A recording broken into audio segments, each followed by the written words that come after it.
حضرت فرماتے ہیں کہ زبان کی حفاظت کے لیے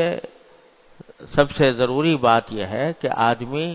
بولنے سے پہلے ایک لمحے کے لیے سوچ لیا کرے کہ جو بات کہنے جا رہا ہوں یہ صحیح ہے یا غلط ہے، اور یہ جائز بات کہہ رہا ہوں یا ناجائز کہہ رہا ہوں، کہیں اس میں جو بات کہنے جا رہا ہوں اس میں کوئی بات خلاف واقعہ تو نہیں ہے، جھوٹ تو نہیں ہو جائے گا، کوئی مبالغہ تو نہیں ہے، کسی کی غیبت تو نہیں ہے،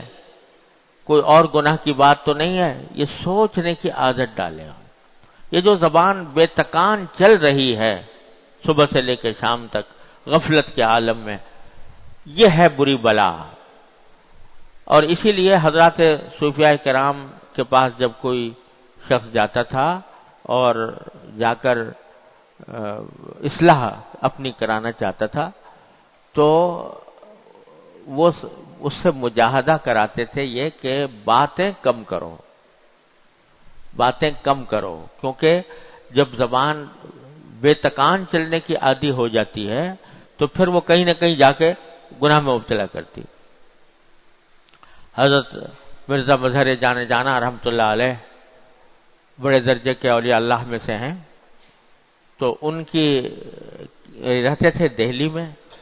اور بڑے نازک مزاج بزرگ تھے، بڑے نفیس طبع کے بزرگ تھے. کہتے ہیں کہ اگر بستر کے اندر ایک سلوٹ بھی آ جاتی تھی تو نیند خراب ہو جاتی تھی، نیند نہیں آتی تھی، اتنے نازک مزاج تھے.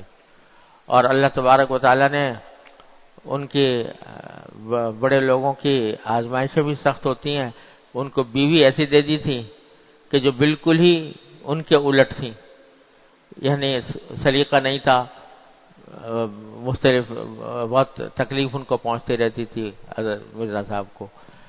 لیکن خود بڑے نفیس مزاج بزرگ تھے. تو بعض اوقات ایک قصے میں لکھا ہے کہ کسی دن صبح کو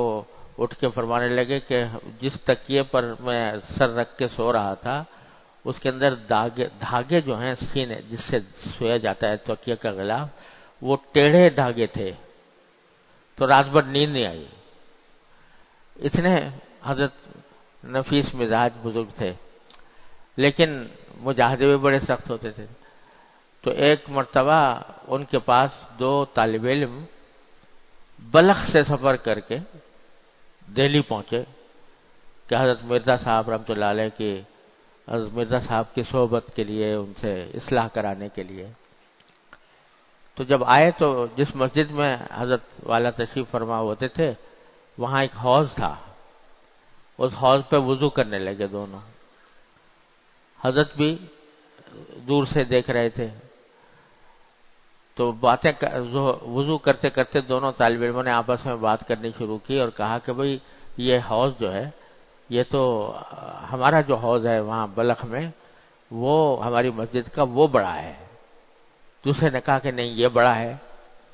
اور دونوں میں اس پر بحث ہونے لگی کہ بھئی وہ ایک کہتا تھا کہ بلخ والا حوض بڑا ہے، ایک کہتا یہ حضرت مرزا صاحب کی مسجد کا حوض بڑا ہے.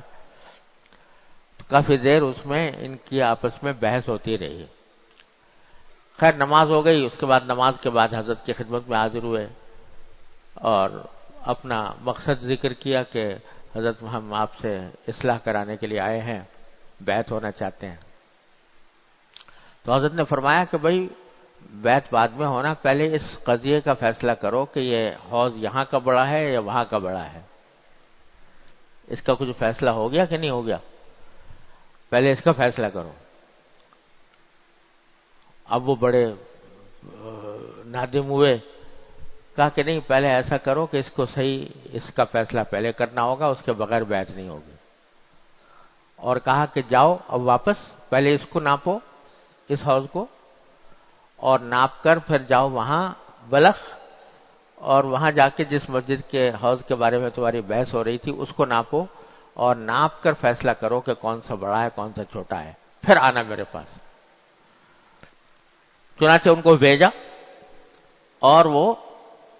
ناپ کر آئے تو سبق مل گیا. کہا کہ اس لیے بھیجا تمہیں کہ تمہاری اس باتوں سے یہ معلوم ہوا کہ ایک تو تمہارے مزاج میں احتیاط نہیں ہے، کیونکہ ایسی بے تحقیق اندازے کے اٹکل پچو بات کرنی شروع کر دی، وہ کہہ رہا ہے یہ بڑا ہے، وہ کہہ رہا ہے یہ بڑا ہے، تو بغیر تحقیق کے، بغیر اس کسی بات کو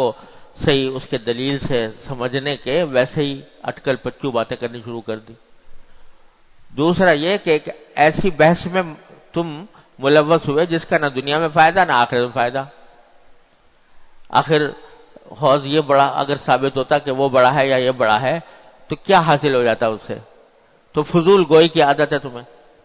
فضول باتیں کر رہے ہو، فضول بحثیں کر رہے ہو، اور جو ہے بے تحقیق باتیں کر رہے ہو۔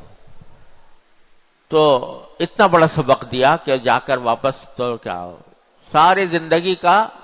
کو سبق مل گیا کہ آئندہ جو بات نکالیں منہ سے وہ صحیح کر کے نکالیں، کوئی بلا تحقیق بات نہ نکالیں، اور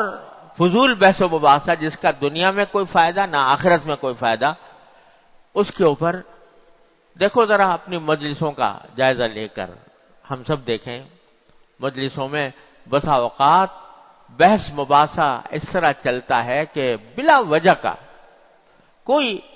اس کا مقصد نہیں، اور اس کا اگر کوئی فیصلہ ہو بھی جائے تو اس کا کوئی دنیا آخرت میں فائدہ نہیں،